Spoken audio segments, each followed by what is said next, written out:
क्या आपको पता है इंडियन सप्लीमेंट इंडस्ट्री का ईयरली प्रॉफिट कितना है? अगर नहीं तो मैं आपको बताता हूँ। 26,000,000,000,000. अब इस पूरे डिजिट को बोलते क्या है ये आप लोग देख लीजिएगा। आज की वीडियो में मैं बात करने वाला हूँ 4 ऐसे सप्लीमेंट्स की जिन्हें लेके आप एक तरह से अपना टाइम या पैसा वेस्ट कर रहे हैं। तो इस वीडियो को पूरा देखिएगा और आप खुद डिसाइड कीजिएगा कि आपको ये सप्लीमेंट्स लेने हैं या नहीं।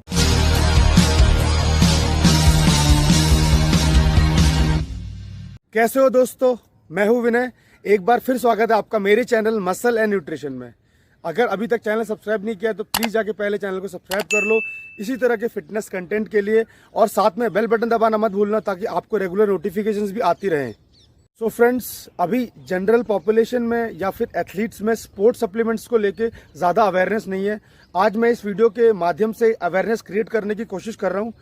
तो आज 4 ऐसे कॉमन सप्लीमेंट्स की बात करेंगे जो शायद आप भी ले रहे हो, क्योंकि ये बहुत ही कॉमन सप्लीमेंट्स है। हर दूसरा इंसान मुझे ऐसा लगता है कि ले रहा होगा। तो इनको लेना आपको अभी तुरंत ही बंद कर देना चाहिए मेरे ओपिनियन में। और मैं जो भी आज इस वीडियो में कवर करने वाला हूँ सारी की सारी इन्फॉर्मेशन साइंटिफिक स्टडीज और मेरे खुद के प्रैक्टिकल एक्सपीरियंस के ऊपर बेस्ड है। यहाँ पे कुछ भी कोई कहीं सुनी बात नहीं है। मेरे ओपिनियन में एटलीस्ट 50% सप्लीमेंट्स ऐसे हैं जो या तो ओवररेटेड हैं या फिर इनइफेक्टिव। अगर आपको हेयर फॉल रोकना है तो आप मल्टीविटामिन ले लो, मसल ग्रोथ के लिए मल्टीविटामिन ले लो, स्टेमिना के लिए मल्टीविटामिन ले लो, पावर के लिए मल्टीविटामिन ले लो। ये सारी की सारी जितनी भी बातें हैं ये सारी मार्केटिंग स्ट्रेटजीज हैं। मल्टीविटामिन लेने से पहले आपको हमेशा डॉक्टर से कंसल्ट करना चाहिए, क्योंकि मल्टीविटामिन तभी केसेस में लेना चाहिए जब आपकी बॉडी में किसी विटामिन या फिर मिनरल की डिफिशियंसी है, क्योंकि ऐसा होने की वजह से आपकी बॉडी में कुछ प्रॉब्लम्स आ सकती हैं। लेकिन अगर आप एक्स्ट्रा विटामिन कंज्यूम करोगे जो आपकी बॉडी को चाहिए नहीं, तो फिर आगे जाके इसका कोई एक्स्ट्रा बेनिफिट आपको नहीं मिलने वाला है। खैर, हम लोग अपने टॉपिक पे वापस आते हैं। हम लोग बात कर रहे थे मल्टीविटामिन की। विटामिन और मिनरल्स आपकी बॉडी में बहुत ज़रूरी प्रोसेस में हेल्प करते हैं, इम्यून सिस्टम को हेल्दी रखते हैं, आपकी फूड में से एनर्जी को एक्सट्रैक्ट करने में, एब्जॉर्ब करने में हेल्प करते हैं, फ्री रेडिकल डैमेज और बहुत सारे ग्रोथ में भी आपकी बॉडी में हेल्प करते हैं। लेकिन क्या आपने सोचा है जो मल्टीविटामिन सप्लीमेंट आप ले रहे हो उससे आपकी डेली विटामिन और मिनरल्स की नीड पूरी हो रही है? तो एक नज़र आप डालो इस वाले सप्लीमेंट के ऊपर।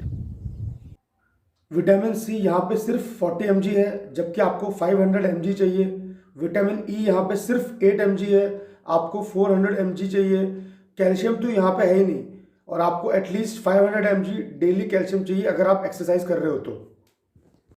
अब दूसरी तरफ बात कर लेते हैं ट्रू विटामिन विद आयोडीन की। ये इसमें सर्विंग साइज 1 है, बट आई रिकमेंड अगर आप हैवी लिफ्टिंग करते हो तो आप 2 से 3 कैप्सूल ले सकते हैं आराम से। अगर आप सिर्फ गुड हेल्थ के लिए लेते हैं तो आपको 1 कैप्सूल भी इनफ है फॉर द डे। इसके अलावा कुछ और प्रॉब्लम्स भी हैं मल्टीविटामिन के साथ, जैसे कि साइड इफेक्ट्स।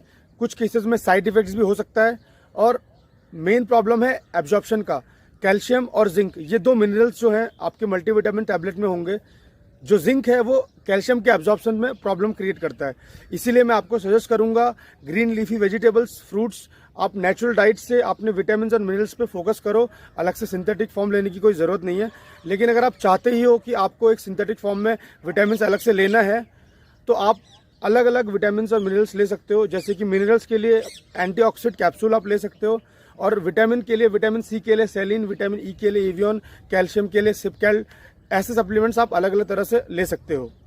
हमारा सेकंड सप्लीमेंट है BCAA, यानी कि branch chain amino acids. BCAAs में आते हैं आइसोल्यूसिन, लूसिन एंड वैलिन। ये एक एसेंशियल एमिनो एसिड्स है, यानी कि आपकी बॉडी खुद ये एमिनो एसिड्स बना नहीं पाती है, इसलिए आपको बाहर से डाइट से इन एमिनो एसिड्स को लेना पड़ता है। तो इन सप्लीमेंट्स का ये दावा रहता है कि आपकी रिकवरी, मसल गेन और सोरनेस में ये आपको हेल्प करते हैं। लेकिन ये रिसर्च में देखा गया है, स्टडीज में देखा गया है कि अगर आपका प्रोटीन इंटेक टोटल ओवरऑल सही है तो ये BCAA बाहर से सप्लीमेंट करने का आपको कोई एक्स्ट्रा फायदा नहीं होगा। और मेरे ओपिनियन में भी मुझे ऐसे ही लगता है, मेरे प्रैक्टिकल एक्सपीरियंस से। तो मैं आपको बोलूँगा आप पूरे दिन के टोटल अपने प्रोटीन इंटेक पे ध्यान दो। आपको नॉर्मल नेचुरल फूड सोर्सेज से ये सारे अमीनो एसिड्स मिल जाएंगे और आपको इनको बाहर से लेने की कोई ज़रूरत नहीं है। बहुत ही पॉपुलर सप्लीमेंट है ग्लूटामाइन। आप में से शायद काफ़ी लोगों ने लिया होगा या फिर ले रहे होंगे। ग्लूटामाइन एक एमिनो एसिड है, actually non essential amino acids है जो आपकी बॉडी खुद ही बनाती है, इसलिए आपको बाहर से लेने की ज़्यादा ज़रूरत नहीं पड़ती है। लेकिन कुछ कंडीशंस में ज़्यादा स्ट्रेस के टाइम पे आपको लेने का बाहर से बेनिफिट हो सकता है। इसीलिए ग्लूटामाइन को बेचा जाता है ये बोल के कि मसल लॉस को प्रिवेंट करने के लिए, मसल सोरनेस को रोकने के लिए, मसल ग्रोथ के लिए ये आपको हेल्प करेगा। तो दोस्तों अगर इन सारे पर्पसेस के लिए आप ग्लूटामाइन को ले रहे हो तो मैं आपको बोल रहा हूँ बेट करके कि ये सारे बेनिफिट्स आपको बिल्कुल भी मिलने वाले नहीं है, क्योंकि मैं खुद ट्राई कर चुका हूँ। आप मेरे ओपिनियन में आप ट्राई करके भी देख लो, 10 से 15 ग्राम्स ग्लूटामिन अगर आप रोज का लेते हो, आपको मसल ग्रोथ एक्स्ट्रा या फिर मसल लॉस को प्रिवेंट करने में कोई भी हेल्प नहीं मिलेगी। हाँ, ये बात है कि ग्लूटामिन के कुछ और दूसरे बेनिफिट्स हो सकते हैं, जैसे कि ये आपके इम्यून सिस्टम को भी अच्छा रखेगा, इन्फ्लेमेशन में आपको हेल्प करेगा और साथ ही साथ आपके डाइजेस्टिव सिस्टम को हेल्प करेगा। लेकिन मसल ग्रोथ के लिए अगर आप ले रहे हो तो आप अपना पैसा वेस्ट कर रहे हो। लास्ट में बात करूंगा टेस्टोस्टेरोन बूस्टर्स की।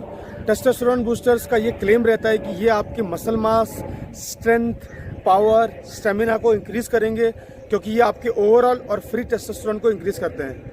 मैं कुछ फीमेल्स को जानता हूं जो टेस्टोस्टेरोन बूस्टर्स को यूज़ करती हैं और ये काफ़ी ज़्यादा पॉपुलर हो रहा है आजकल। टेस्टोस्टेरोन बूस्टर्स आपके लो टेस्टोस्टेरोन लेवल्स को एक नॉर्मल रेंज तक ले जाने में तो आपकी हेल्प कर सकते हैं, लेकिन अगर आपके testosterone levels already normal levels पे हैं तो ये आपको एक्स्ट्रा बूस्ट नहीं दे सकते हैं। सारी की सारी साइंटिफिक स्टडीज़ में ये बात प्रूव हो चुकी है और मैंने भी प्रैक्टिकली इस चीज़ को ऑब्जर्व किया है। दोस्तों हमारी बॉडी में कुछ टेस्टोस्टेरोन एल्बुमिन के साथ बाउंड रहता है, कुछ SHBG के साथ बाउंड रहता है और कुछ फ्री रहता है। तो ये जो फ्री टेस्टोस्टेरोन है और ये जो एल्बुमिन के साथ बाउंड टेस्टोस्टेरोन है, ये दो टेस्टोस्टेरोन ही आपकी बॉडी सारे बायोलॉजिकल प्रोसेस के लिए यूज कर पाती है। रिसर्च से पता चला है कि SHBG वाले टेस्टोस्टेरोन को छोड़ के फ्री टेस्टोस्टेरोन और एल्बुमिन टेस्टोस्टेरोन इन टेस्टोस्टेरोन बूस्टर से बिल्कुल भी इंक्रीज नहीं हो पाता है। तो इसीलिए टेस्टोस्टेरोन बूस्टर से अपना ध्यान हटाइए, अपनी डाइट पे, अपनी स्लीप पे और प्रॉपर वर्कआउट पे ध्यान दीजिए। आपका टेस्टोस्टेरोन हमेशा नॉर्मल रेंजेस पे ही रहेगा और आपको ज़्यादा टेस्टोस्टेरोन से छेड़छाड़ करने की सोचनी भी नहीं चाहिए, क्योंकि बॉडी हमेशा एक टेस्टोस्टेरोन का और बाकी सारे हार्मोन जैसे कि एस्ट्रोजन वगैरह इनका बैलेंस बना के रखती है। इसीलिए आप अपने वर्कआउट पे ध्यान दीजिए और टेस्टोस्टेरोन के बारे में सोचना छोड़ दीजिए। अगर वीडियो पसंद आया हो तो प्लीज़ शेयर करना मत भूलना। Thank you for watching. मिलते हैं नेक्स्ट वीडियो में। Thank you for your love and support. Stay strong, stay healthy.